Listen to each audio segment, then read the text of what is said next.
cow that fit these criteria was one cow that belonged to somebody, and the person, he was a Jew as well. He realized that these people, they want this commodity that only he has. So he raises the price. The price they agree on is that once they slaughter the cow, they have to fill the skin of the cow with gold, and that'll be the price for the cow. Right? So when they could have given the skinniest, scrawniest, grangiest cow to Allah, and He would have been happy with it. Because of their stubbornness, He makes it harder and harder for them, and then finally they end up to their own detriment having to do so much to make Allah happy. Right? So it's their own fault that the law was very hard for them. Isa alayhi salam comes as a blessing to them. He comes to some of those restrictions that were there for you, that was haram for you, I've come to make it easier for you, make things halal for you. And since I have brought you these signs from your Lord, so fear God and obey me. Right? I brought the miracles. Right? First He establishes credibility with the miracles. Then this is His message. I'm here as a messenger from Allah to reaffirm and confirm the Torah, and I'm going to make some changes, some amendments to the Constitution. Right? That's my message for you. Why should you trust me? Why should you believe me? Because I brought these signs. Right? وَجِئْتُكُمْ بِآيَةٍ I put the since in parentheses because that makes sense in the context. Since I have brought you these signs from your Lord, these miracles, so you need to fear Allah, have taqwa of Allah, and obey me because I am the messenger of Allah. I proved it by my miracles. Right? So it's a complete message. Beyond a shadow of a doubt, nobody has room to doubt in who He is, whether He's really from Allah or not. And now His message is also very, very clear. Sallu ala nabi wa alihi.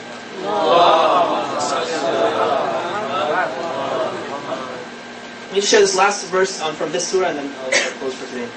And he says, إِنَّ اللَّهَ رَبِّي وَرَبُّكُمْ فَاعْبُدُوا هَذَا صِرَاطٌ مُسْتَقِيمٌ. It's the last verse in this section. It's Al Imran, verse 51. God is my Lord and your Lord, so worship Him. This is the straight path. It should be the straight path. Right. So once again, the end of his message is reaffirming his own position as a marbub, as one who's a subject of God.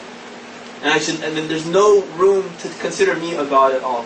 Just because I can perform these miracles that are supernatural, like everything's bi'idhnillah. And so he reaffirms that. He says, Allah is my Lord and your Lord. Never think that I am your Lord somehow. And He's my Lord and your Lord, so worship Him. And this is the straight path. So this is an encapsulation of Isa alayhi salam's message to the Bani Israel. Sallu ala nabi wa alihi.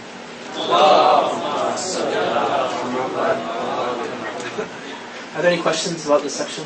If you could kind of focus the questions on what we've actually talked about. If you ask very random questions, then that's fine. But I'll have to say, I'll do some research. I'll find out about it later. We can have those kinds of discussions afterwards. But specifically about the topic. I have a couple questions. One, they're a bit lengthy, so I don't know if you want to leave it last one. One is when you were mentioning Jesus Christ coming and making it less of a... No, I'm sorry. Originally, you mentioned that God intending the Sharia to be easy on people. But because they misused it, He made what was once halal is now haram. Wouldn't that put to question God's knowledge of future usage of the malintention of humans to be able to utilize something? Like, if He made it halal for one, like for example, okay, let's say He made alcohol halal originally, the Christians say, then wouldn't have He understood that alcohol is gonna get you drunk, kill brain cells, etc.? See what I'm saying? Like, how could He? Yeah. So how does God changing the law fit with God's infinite knowledge, His right. Omniscience, that He knows everything? He should have known better. He must have known better than to make it halal for them if they're going to misuse it. Possibly the answer is this: that human beings in general, human civilization was constantly developing throughout time. Right? It seems like from the time of Adam alayhi salam, there's a constant progression and an increase in general human capacity to learn and understand. And that seems to have peaked out at the time of the Prophet.